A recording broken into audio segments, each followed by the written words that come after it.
What has the mood in the camp been like this week? Yeah, it's good. There's a lot of excitement.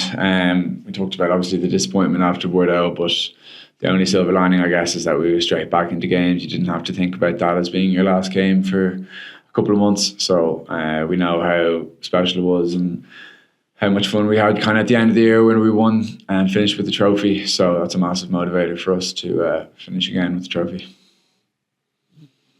And then just with the rest week, has it kind of been hard to bring that momentum in from the semi-final, or on the other hand, has it been good to kind of get a chance to reset? Yeah, no, I think everyone was pretty happy with it. We kind of had a lighter start of the week and then got a good bit of work done at the tail end of the week last week. So everyone's kind of raring to go now. Probably a lot of the details already kind of installed, and can probably look forward to just being as fresh as we can for Friday night.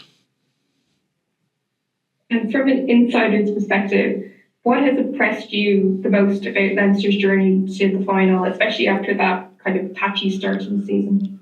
Yeah, as you said, probably didn't start very well. We lost for 4 of the first 5. So if you told us now that we were going to have home quarter semi-final and the URC, we would have bitten your hand off after that. So I guess it's been a story of kind of trying to have a bit of resilience, a lot of wins by kind of the skin of our teeth. But staying in those kind of fights and staying calm when we're in the middle of tough games, I think it's stood to us pretty well. Obviously, you look back at the Bordeaux game and some of the learnings from that, and hopefully we can take them into what's going to be another big final now. And it must be a really exciting challenge going up against the backline that the Bulls have. Yeah, some quality players, as you said. So many Springboks littered throughout the team. So we know that they're very, very dangerous. You obviously always want to test yourself against the best, but I think they scored the most points in the URC this year. So we know how dangerous they are. So we're going to have one of our best defensive performances of the year.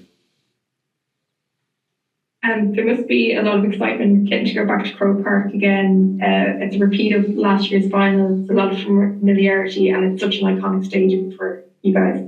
Yeah, we talked about it just kind of probably being Ireland's most iconic stadium. So I know we've played a couple of games there over the last 2 years, but like with the RDS coming back in next year, and we don't know when the next time you might get the chance to play in Croke Park is.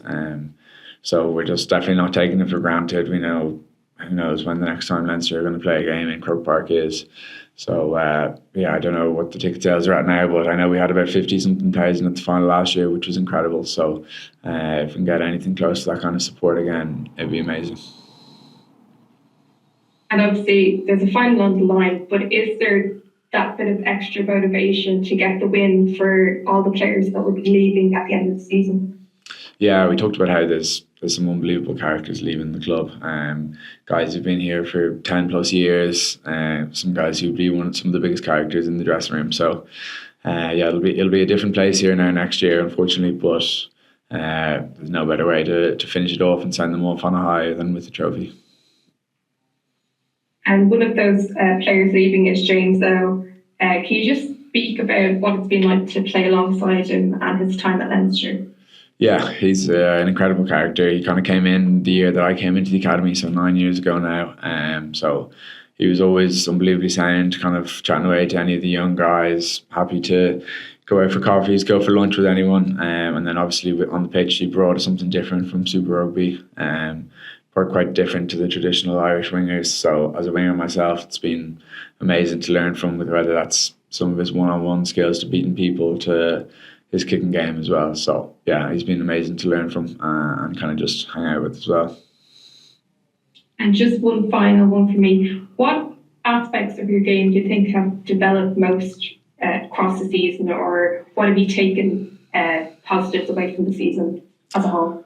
Yeah, I think my confidence in myself, trying to just back myself, trying to get my hands on the ball a little bit more, taking people on one-on-one. I guess rugby is just a contact sport. We're trying to create mismatches and create a bit of space, but at the end of the day, if you can beat your man one-on-one, you're going to do pretty well for yourself. You've touched a little bit on the Bulls team, but what is it that you're expecting from the Bulls? I mean, it's now their 4th final in 5 years of the URC. They've come close, they haven't won it yet. So I guess the one thing you can be guaranteed is a sense of desperation from them. But just in terms of their game plan and what they bring to the match, your thoughts? Yeah, as you touched on, they're going to be unbelievably hungry. They've come so close and unfortunately not gotten over the line for them. But we're well aware that they're going to be unbelievably hungry coming up here. They've got fantastic set piece. That's stuff we've talked about, and then they're very physical side. So that's kind of, they go back to the roots of rugby of mano a mano, and you got to stop the man in front of you. So they're very physical. Going to make sure that we go after that, and they obviously have a great kicking game with Pollard and LaRue as well. That kind of 10-15 axis, they look to kind of control the game, and you can see that Glasgow game, maybe the last 20 minutes of that game, they kind of squeezed the game really, really well and put their big pack of forwards in good positions in the pitch. Yeah, and I guess there's quite a few similarities between your side, Leinster, and the Bulls this season. You mentioned losing 4 of the first 5. And the Bulls in the middle of the season went on a 7-match losing streak. It was across competitions, but both the URC and Champions Cup. But you guys have managed to pull it together, and you meeting in the final. And I think at the beginning of the season, or in the midst of those runs, you probably wouldn't have put money on either of them being in the final. I think at one stage it was touch and go whether the Bulls would even make the playoffs. Yeah, I guess it's all about peaking at the right time of the year. Like, it's a long season now, or in mid-June at this stage, and I think we were down in I played down in Loftus back in September time, I think it was. So it's a long season, and you kind of got to evolve as a team, and as you said, it's all about the important stages of peaking at knockout rugby.